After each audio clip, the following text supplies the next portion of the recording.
We got an early chapter of Eden Zero this week, so ain't that cool. So the chapter starts out with Clown standing outside of the vault for the Aetheron, and Clown says, Ziggy, we finally have the power to change the laws of reality, which basically confirms what I was theorizing last week, which was that Aetheron in this story is similar to Aetheron in Rave Master, which is basically this ultimate power that can do whatever the hell it wants. While in Rave Master, it came from stars, and here I'm assuming this power comes from Mother. And it wouldn't surprise me that the power is locked away inside of another girl's body, or at least an android of this, an android's body.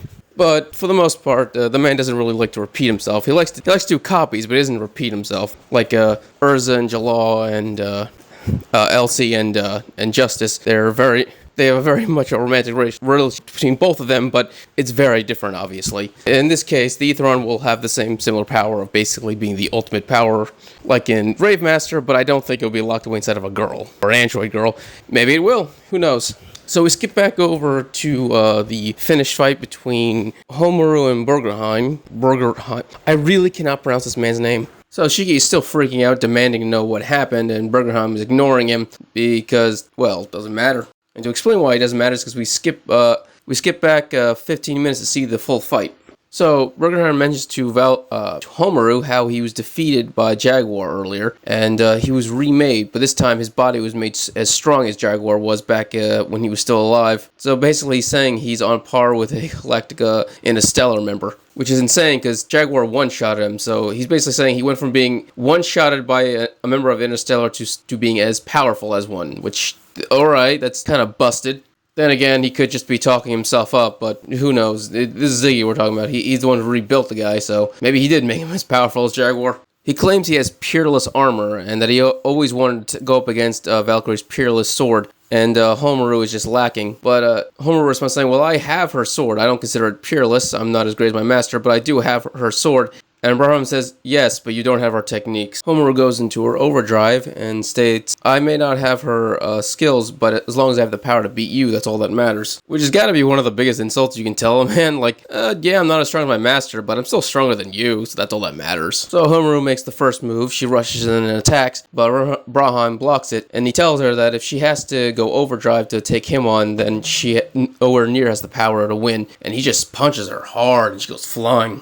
Homaru actually smashes through the stadium. That's concrete and steel everywhere, so she's just bashing through everything. Like, this is actually one of the more intense fights that happens in this arc so far, because it's just utter destruction, because she immediately gets back on her feet, and then Burgerheim comes down with a giant fist. She dodges out of the way, but he smashes the ground and it explodes into shattered in pieces. Like, they are just wrecking the place. By the way, I did not realize just how much bigger Burgerheim is to a normal person. Like, I always realized he was bigger, but the dude grabs a giant metal, like, object. It's just a cylinder with tubes in it. He chucks it at Homaru. Homaru is able to dodge by spinning, doing backflips. And when it lands next to her, it is massive. It's like a small building. It was like a silo, basically. That's what it is. It's the size of a silo, and he had it in his hand like it was like this simple like log or whatever. It's insane just how big the man is. So Homaru uses one of her moves, single sword style Dragon Slash, and Burgerheim just blocks it with a move that he calls Protective Fortify, and her sword just shatters. Like, I've never actually seen that happen before. Her sword is made of ether, after all. It's this energy that exists inside everything, alive and not. So the fact that it can just shatter is actually kind of insane to me. I didn't know it could do that, but yeah, apparently this dude's defensive capabilities are just maxed out. And then while she's freaking about her sword being broken, he counterattacks with this thing called Armored Pressure, which is basically a shockwave created by a punch. It just rips through Homaru and sends her just flying in agony. Like, her kimono is just ripped to shreds and everything. He then just charges her in a tackle.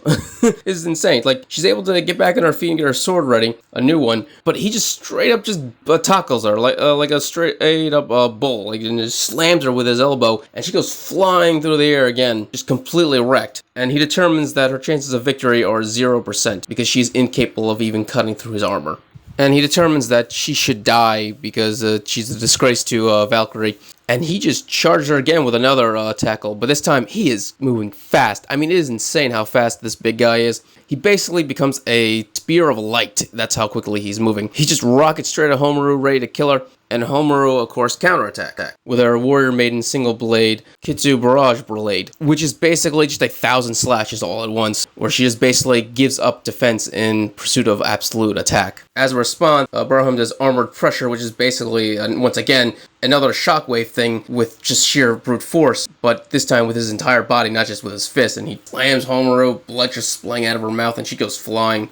And that's where she slams into a pillar, falls down, and goes out of her overdrive. So this is where we see her from last chapter. And Brahma asked her, "How were you able to cut my armor?" And Homeru's response was, when someone who's focusing on their attack, that's when their defenses are at their lowest. And he responded, "But you gave up completely on your defense when you attacked." And she says, "Yeah, that's how Valkyrie taught me to fight. It's how you win." And she didn't just cut up his armor, because we go back to the present, and he falls to pieces. Like, he just shatters like glass, basically. So she didn't just cut his armor, she shredded him. She cut through every inch of his body, just turning him to nothingness. Homura then asks Shiki, because she's still alive, if she's fulfilled her role as one of the 4 shining stars. And Shiki says, "I don't care about that. What matters to me is that we're friends and that you're okay." And she says, "Well, that gives me confidence then." Okay, so I predicted originally Homura was going to lose, but then I changed it to she was going to win. And then when the last chapter came out, I accepted the fact that I was wrong and that Homura lost. But now I get to gloat and say, nope, she did win. I was right. I predicted everyone who was going to win lose. I predicted that Shiki was going to win. I predicted that Rebecca was going to lose. I predicted that Weiss was going to lose. And I predicted Homura was going to win. So I got them all right. I'm kicking ass so far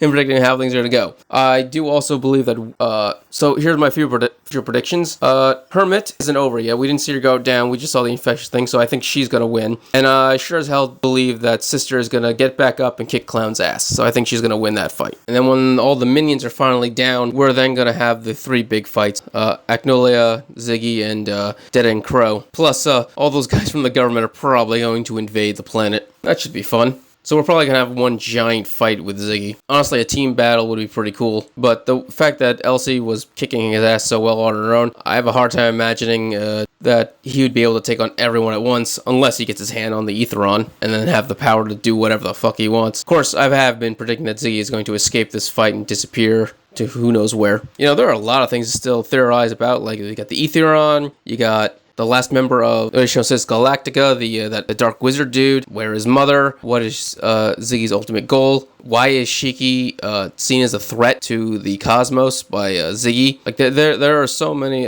things that are just not answered yet, that are just keep piling up more and more and more. I'm just wondering which of these things will be answered first. My guess is the first thing that's going to be answered, probably the Aetheron, because that seems to be the least consequential to the plot, even though it apparently has the power to warp reality. So that should be fun. So I think Aetheron's going to be answered first, and then I don't think we're going to learn anything about Shiki until probably much later, near the ending, why he is a threat to the cosmos, but that's fine.